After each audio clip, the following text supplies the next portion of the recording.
اس سے میرے بھائی صاحب خوش ہوں گے۔ تو پھر بھائی صاحب مقصد حیات ہیں، کہتا ہے اس سے لوگ خوش ہوں گے۔ اب مقصد حیات کون ہوا؟ لوگ۔ کہتا ہے میں خود خوش ہوں گا، یہ انا ہے، اس سے اللہ خوش ہوگا۔ اللہ لوگ، آدھے لوگ ایسے ہیں جو کہتے ہیں میں حج کرنے جا رہا ہوں، اللہ خوش ہوگا۔ اس کو کہو کہ حج کے پیسے کسی غریب کو دے دے، کبھی نہیں دے گا۔ خوش کون ہوا؟ آپ خود ہوتا ہے۔ گویا کہ اللہ کے نام پر انسان انا کا سفر کرتا ہے اور اللہ کے نام پر اللہ کے بندوں کو مارتا ہے۔ اس لیے یہ دیکھو کہ جو کام تم کر رہے ہو کس کی خوشنودی کے لیے کام کر رہے ہو؟ کس کی خوشنودی کے لیے؟ اگر محض انا ہے، کمپٹیشن ہے، تو یہ سمجھو کہ اس کی سزا یہی ہے کہ تم کبھی خوش نہیں ہوگے۔ نصیب کا مقابلہ کرنے والا کبھی خوش نہیں ہوگا۔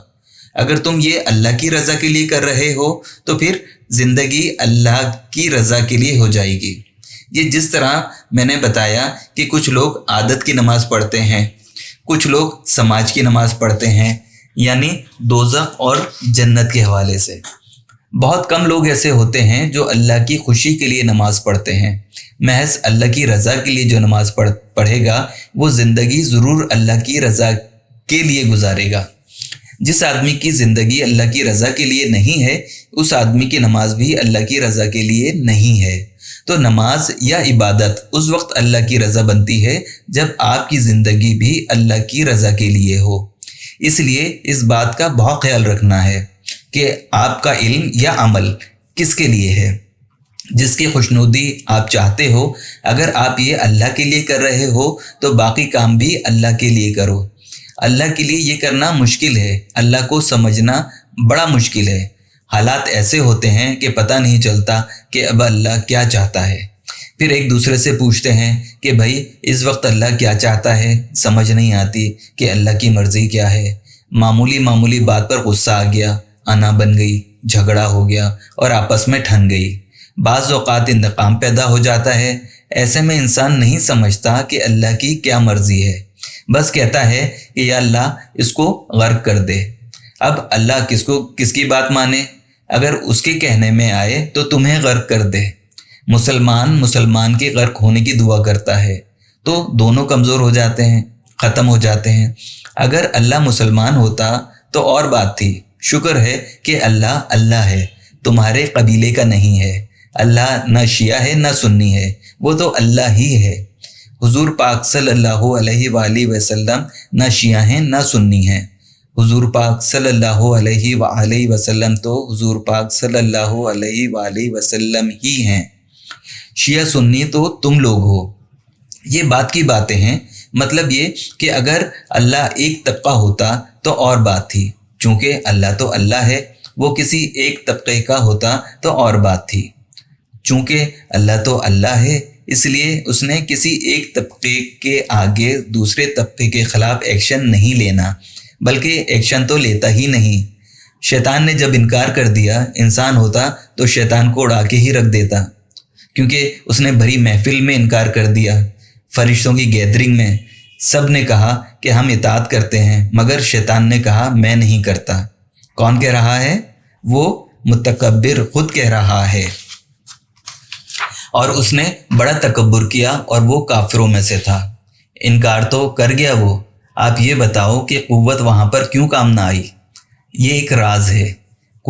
قدرت میں کوئی کمی نہیں، قوت میں کوئی کمی نہیں، بس یہ راز ہے کہ اللہ جو ہے وہ دشمن کو فنا نہیں کرتا، یہ بندہ ہے جو فنا کرتا ہے۔ آپ لوگ اس بات کو برداشت نہیں کرتے۔ وہ نہ ماننے والوں کو کہتا ہے تمہارا ہمارا حساب آگے ہوگا، ایک یوم معلوم ہے، اس دن بات ہو جائے گی، فی الحال تم کھانا قبول کرو۔ اللہ گریٹ ہے اس لیے کہ وہ سب کی خدمت کرتا ہے، سب کچھ دیتا ہے، کھانا پینا بھی دیتا ہے۔ کافروں پہ زیادہ احسانات ہوتے ہیں کیونکہ ان بیچاروں کو آگے بڑی سزا ملنی ہے۔ تو اللہ تعالیٰ اس بات کی پرواہ نہیں کرتا، مگر انسان کا مزاج اور ہے۔ تو آپ یہ دیکھو کہ اللہ تعالیٰ کی مرضی کو جاننا بڑا مشکل ہے۔ کسی جاننے والے سے پوچھنا پڑے گا کہ اللہ تعالیٰ اس وقت کیا چاہتا ہے، تو اللہ تعالیٰ کو ڈیل کرنا تھوڑا سا مشکل ہے۔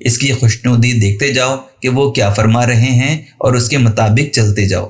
باقی یہ کہ اللہ تعالیٰ سب کا اللہ ہے، تمہارے قاتل کا بھی وہی اللہ ہے اور تمہارا بھی وہی اللہ ہے، ہندو کا بھی اللہ ہے، سب کا اللہ ہے، اللہ خالی مسلمانوں کا نہیں۔ یہی بات تو سمجھانی ہے آپ کو۔ کیا اللہ آج کل قادر ہے؟ ضرور ہے، ہمارا ہمیشہ سے یہ ایمان ہے، پکا ایمان ہے، علی کل شیء قدیر۔ کیا آپ لوگ امام علی علیہ السلام کو جانتے ہیں؟ جانتے بھی ہیں اور مانتے بھی ہیں، کیونکہ آپ ان کے خاص فقیر ہیں اور ان کے بازو کی طاقت مانتے ہیں، خیبر شکن، مشکل کشا بھی آپ کو مانتے ہیں، مگر وہ آپ شہید ہو گئے، بظاہر طاقت قدرت کام نہیں آئی۔ اب رضا کی بات آپ کریں گے، لیکن قوت جو ہے وہ شہید کیسے ہوتی ہے؟ اصل قوت یہ ہے کہ شہادت کی موجودگی میں اپنی قوت سمیٹتے ہوئے اپنے قاتل کو معاف کرنے کا اعلان کر ڈالا۔ تو قوت یہ ہے، یوسف علیہ السلام کا آپ کو پتہ ہے کہ پیغمبر ہیں، خود پیغمبر ہیں اور باپ بھی پیغمبر ہیں۔ حضرت یعقوب علیہ السلام کے بیٹے حضرت یوسف علیہ السلام کنویں میں گرے ہوئے ہیں، باپ پیغمبر ہیں اور پیغمبر باپ کا پیغمبر بیٹا کنویں میں ہے۔ چاہے تو یہ کہ وہ پیغمبری سے استعفیٰ دے دیں، مگر نہیں آئی بیٹے کی، مگر کوئی خبر نہیں آئی بیٹے کی، بیٹی کی جدائی میں آنکھیں چلی گئیں لیکن اطاعت نہیں گئی۔ تو قوت کیا ہے؟ اللہ کی اطاعت، ان میں اطاعت کی قوت موجود ہے۔ پھر ایسی بینائی آئی کہ بیٹے کی قمیض کی خوشبو کے ساتھ بینائی آ گئی ہے، بیٹے پہ الزام ہو گیا لیکن پیغمبری سے استعفیٰ نہیں دیا، پھر جیل بھی ہو گئی۔ تو اللہ کی کام یہ ہے کہ ادھر بظاہر دنیا میں ابتلا ہوتی ہے اور اندر سے اس کے ساتھ محبت نامہ ہوتا ہے، باتیں کرتے رہتے ہیں۔ ورنہ اگر اللہ کے ساتھ رابطہ نہ ہو تو ان کٹھن مراحل سے گزرنا ناممکن ہے۔ ہر عظیم آدمی جو ہے کٹھن مراحل سے گزرا، ہر عظیم آدمی پر سے کربلا گزری ہے، جتنی زیادہ گزری ہے اتنا زیادہ وہ اللہ سے قریب ہے۔ تو تقرب جو ہے یہی قوت برداشت عطا کرتا ہے۔ آپ میری بات سمجھ رہے ہیں؟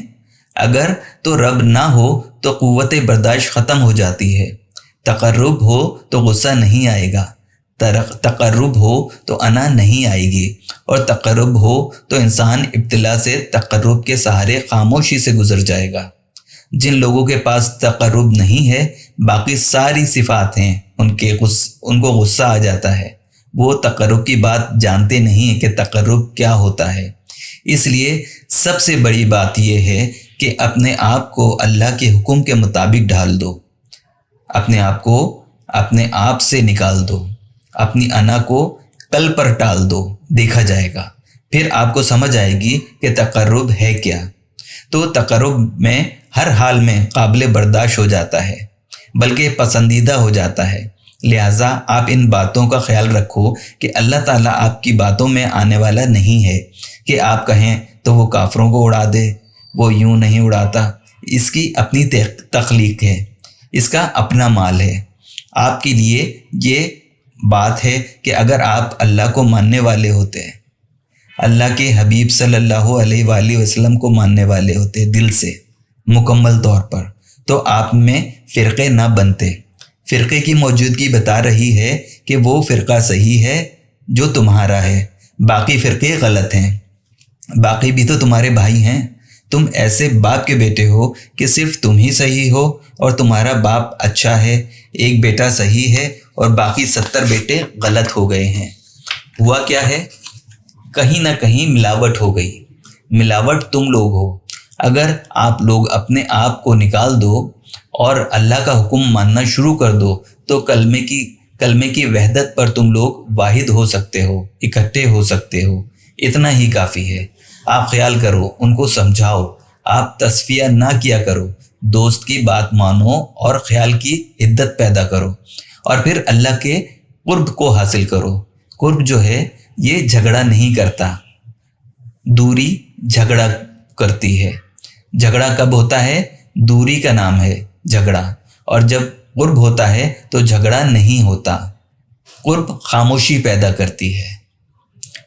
اللہ کریم حضرت واصف علی واصف رحمۃ اللہ علیہ کے درجات کو بلند فرمائے، آمین یا رب العالمین۔